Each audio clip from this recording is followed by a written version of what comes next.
ನಮಸ್ಕಾರ ಸ್ನೇಹಿತರೆ, ವೇದ ವೈಭವ ಲೋಕಕ್ಕೆ ನಿಮ್ಮೆಲ್ಲರಿಗೂ ಸ್ವಾಗತ. ಸದ್ಯದ ಪಾಕಿಸ್ತಾನದ ಮಿಲಿಟರಿ ಅಧಿಕಾರಿಗಳ ನಿದ್ದೆ ಹಾಳಾಗಿದೆ. ಅದರಲ್ಲೂ ಮುಖ್ಯವಾಗಿ ಪಾಕಿಸ್ತಾನದ ಪಂಜಾಬ್ ಪ್ರಾಂತ್ಯದಿಂದ ಯಾವ ಅಧಿಕಾರಿಗಳಿದ್ದರೂ ಅವರಿಗೆ ದೀಕೆ ತೋಚಲಾರದಂತಾಗಿದೆ. ನಿಮಗೆಲ್ಲರಿಗೂ ಈಗ ಅನಿಸಬಹುದು, ಅರೆ ಮತ್ತೆ ಈಗ ಗಡಿಯಲ್ಲಿ ಅಂತಹದ್ದು ಏನಾಗಿದೆ? ಅದರಲ್ಲೂ ಭಾರತದಿಂದ ಏನಾದರೂ ಒಂದು ನಿರ್ಣಯ ತಗೊಂಡಿದ್ದಾರಾ? ಅಥವಾ ಆಪರೇಷನ್ ಸಿಂಧೂರ ಏನೋ ಒಂದು ತಾತ್ಕಾಲಿಕವಾಗಿ ನಿಲ್ಲಿಸಲಾಗಿತ್ತು, ಅದು ಮತ್ತೆ ಮುಂದುವರಿಸುತ್ತಿದ್ದಾರಾ ಅಂತ ಅನಿಸಬಹುದು. ಆದರೆ ಈ ಬಾರಿ ಪಾಕಿಸ್ತಾನಿಗಳ, ಅದರಲ್ಲೂ ಮುಖ್ಯವಾಗಿ ಸೇನಾಧಿಕಾರಿಗಳ ನಿದ್ದೆಯನ್ನು ಹಾಳು ಮಾಡಿತು ಭಾರತವಲ್ಲ, ಅದು ಪಾಕಿಸ್ತಾನದ PLF.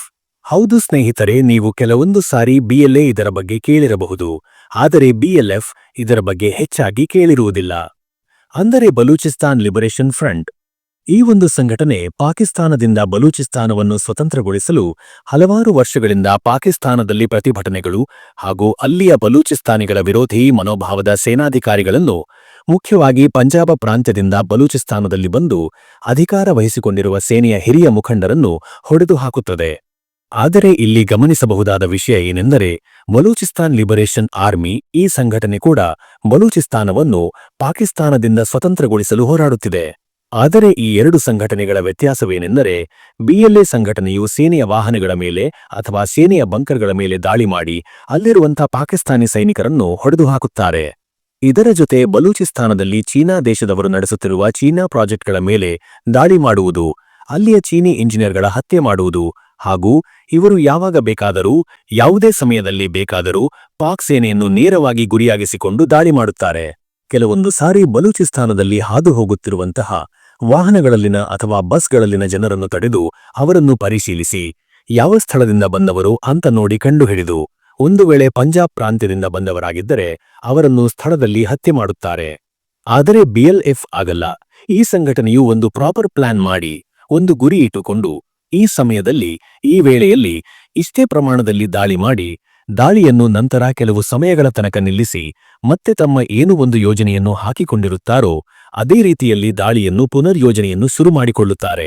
ಆದ್ದರಿಂದ ಪಾಕಿಸ್ತಾನ ಸೇನೆಯಲ್ಲಿ ಈಗ ಇವರ ಬಗ್ಗೆ ಹೆಚ್ಚು ಭಯವಾಗುತ್ತಿದೆ, ಏಕೆಂದರೆ BLF ಸಂಘಟನೆಯು ಅತ್ಯಂತ ನಿಖರವಾಗಿ ಪ್ಲಾನ್ ಮಾಡಿರುತ್ತದೆ.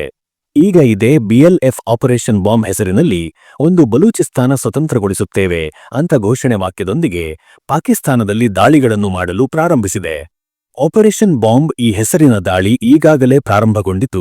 ಮೊನ್ನೆ 2 ಬಸ್ಗಳ ಮೇಲೆ ಬಂದೂಕುಧಾರಿಗಳು ದಾಳಿ ಮಾಡಿ ಪಂಜಾಬ್ ಪ್ರಾಂತ್ಯದ 9 ಜನರನ್ನು ಹೊಡೆದು ಹಾಕಿದ್ದಾರೆ. ಮತ್ತು ಕೆಲವು ಕಡೆ ಸೇನೆಯ ಬೇಸ್ಗಳ ಮೇಲೆ ಕೂಡ ದಾಳಿ ಮಾಡಿ ಸೈನಿಕರನ್ನು ಕೂಡ ಹತ್ಯೆ ಮಾಡಿದ್ದಾರೆ. ಇಂತಹ ಸಂಘಟನೆಗಳು ಪಾಕಿಸ್ತಾನದಲ್ಲಿ ದಾಳಿ ಮಾಡುವುದು ಇದೇ ಮೊದಲಲ್ಲ. ಭಾರತದಿಂದ ಪಾಕಿಸ್ತಾನ ಸ್ವತಂತ್ರವಾದಾಗಿನಿಂದಲೂ ಇಂತಹ ಸನ್ನಿವೇಶಗಳು ಪಾಕಿಸ್ತಾನದಲ್ಲಿ ನಿರ್ಮಾಣವಾಗಿದೆ. ಅಂಥ ಸಮಯದಲ್ಲಿ ಅಲ್ಲಿಯ ಸೇನೆ ಒಂದು ಆಲ್ ಔಟ್ ಆಪರೇಷನ್ ಮಾಡಿ ಅಲ್ಲಿರುವಂತಹ ಪ್ರತ್ಯೇಕವಾದಿಗಳನ್ನು, ಅವರ ಮುಖಂಡರುಗಳನ್ನು ಹತ್ಯೆ ಮಾಡಿ ಹೆಚ್ಚಿನ ಹಾನಿ ಮಾಡುತ್ತಿದ್ದರು. ಹೀಗೆ ಹಾನಿಯಾದಾಗ ಈ ಸಂಘಟನೆಗಳು ಕೆಲವು ವರ್ಷಗಳ ತನಕ ತಮ್ಮ ಸಂಘಟನೆಯನ್ನು ಬಲಪಡಿಸಲು, ಕೆಲವು ವರ್ಷಗಳ ತನಕ ಪಾಕಿಸ್ತಾನದಲ್ಲಿ ಯಾವುದೇ ದಾಳಿ ಮಾಡಲು ಆಗುತ್ತಿರಲಿಲ್ಲ. ಆದರೆ ಈ ಬಾರಿ ಪರಿಸ್ಥಿತಿ ಹಾಗಿಲ್ಲ, ಏಕೆಂದರೆ ಕೆಲವು ತಿಂಗಳ ಹಿಂದೆ ಭಾರತ ನಡೆಸಿದ ಆಪರೇಷನ್ ಸಿಂಧೂರ್ ಪಾಕಿಸ್ತಾನಕ್ಕೆ ದೊಡ್ಡ ಡ್ಯಾಮೇಜ್ ಮಾಡಿದೆ. ಭಾರತದ ಗಡಿ ಕೂಡ ಬೂದಿ ಮುಚ್ಚಿದ ಕೆಂಡದಂತಾಗಿದೆ. ಪ್ರತ್ಯೇಕವಾದಿಗಳ ಸಂಘಟನೆಗಳನ್ನು ತಡೆಯಲು ಪಾಕಿಸ್ತಾನ ಏನಾದರೂ ಭಾರತದ ಕಡೆಯಲ್ಲಿನ ಸೈನ್ಯವನ್ನು ಕಡಿತಗೊಳಿಸಿದರೆ, ಭಾರತದ ಕಡೆಯಿಂದ ತಾತ್ಕಾಲಿಕವಾಗಿ ಮುಂದೂಡಿರುವಂತಹ ಆಪರೇಷನ್ ಸಿಂಧೂರ್ ಮತ್ತೆ ಆಕ್ಟಿವ್ ಆಗಬಹುದೆಂಬ ಭಯ ಪಾಕಿಸ್ತಾನ ಸೇನಾಧಿಕಾರಿಗಳಿಗೆ ಕಾಡುತ್ತಿದೆ. 70 ವರ್ಷಗಳಲ್ಲಿ ಮೊದಲ ಬಾರಿಗೆ ಭಾರತದ ಗಡಿಯಲ್ಲಿ ಭಾರತದ ಭಯ, TTP ಎಂದರೆ ತೆಹರಿಕ್ ಎ ತಾಲಿಬಾನ್, ಪಾಕಿಸ್ತಾನ ಅಫ್ಘಾನಿಸ್ತಾನದ ಗಡಿಯಿಂದ ದಾಳಿ ಮಾಡುತ್ತಿದೆ. ಗಡಿಯಲ್ಲಿರುವಂತಹ ಬೇಲಿಯನ್ನು ಕಿತ್ತು ಹಾಕುತ್ತಿದೆ. ಈಗ BLF ಆಪರೇಷನ್ ಬಾಂಬ್ ಹೆಸರಿನ ಒಂದು ದಾಳಿಯನ್ನು ಸೇನೆ ವಿರುದ್ಧ ಸಿಡಿಸಿದೆ. ಇದನ್ನೆಲ್ಲ ನೋಡುತ್ತಿರುವ BLA ಕೂಡ ನಾನೇನು ಕಡಿಮೆ ಇಲ್ಲ ಅಂತ ತೋರಿಸಲು ಸಜ್ಜಾಗಿದೆ. ಇದೇ BLA ಕೆಲವು ತಿಂಗಳ ಹಿಂದೆ ಪಾಕಿಸ್ತಾನದ ಜಾಫರ್ ಎಕ್ಸ್‌ಪ್ರೆಸ್ ಟ್ರೈನನ್ನು ಹೈಜಾಕ್ ಮಾಡಿತ್ತು. ಅತ್ತ ಸಿಂಧು ಪ್ರಾಂತ್ಯದಲ್ಲಿ ಕೂಡ ಸಿಂಧು ದೇಶದ ಬೇಡಿಕೆ ಜೋರಾಗುತ್ತಿದೆ. ಇದೆಲ್ಲದರ ನಡುವೆ ಅಪರಿಚಿತರು ಪಾಕಿಸ್ತಾನದಲ್ಲಿನ ಭಾರತದ ವಿರೋಧಿಗಳನ್ನು ಗುಂಡಿಕ್ಕಿ ಹತ್ಯೆಯನ್ನು ಮಾಡುತ್ತಿದ್ದಾರೆ. ಪಾಕಿಸ್ತಾನ ಸರ್ಕಾರ ಮತ್ತು ಸೇನೆಯಿಂದ ಪಾಕಿಸ್ತಾನದಲ್ಲಿ ನಡೆಯುತ್ತಿರುವಂತಹ ಬೆಳವಣಿಗೆ ಭಾರತದಿಂದ ಸಹಾಯ ಮಾಡುತ್ತಿದೆ ಅಂತ ಭಾರತದ ಮೇಲೆ ಅಪವಾದನೆ ಮಾಡುತ್ತದೆ. ಆದರೆ ಇದುವರೆಗೂ ಪಾಕಿಸ್ತಾನಕ್ಕೆ ಒಂದೇ ಒಂದು ಸಾಕ್ಷಿ ಕೂಡ ಒದಗಿಸಲು ಆಗುತ್ತಿಲ್ಲ. ಸ್ನೇಹಿತರೆ, ನಿಮಗೆ ಏನು ಅನ್ನಿಸುತ್ತದೆ? ಪಾಕಿಸ್ತಾನದಿಂದ ಬಲೂಚಿಸ್ತಾನ ಸ್ವತಂತ್ರಗೊಳ್ಳುತ್ತಾ? ಭಾರತ ಈ ಬಗ್ಗೆ ಗಮನ ಹರಿಸಬೇಕಾ? ನಿಮ್ಮ ಅಭಿಪ್ರಾಯವನ್ನು ತಿಳಿಸಿ. ವಿಡಿಯೋ ಇಷ್ಟವಾದರೆ ಲೈಕ್ ಮಾಡಿ, ಶೇರ್ ಮಾಡಿ ಮತ್ತು ಸಬ್ಸ್ಕ್ರೈಬ್ ಆಗಿ. ಧನ್ಯವಾದಗಳು.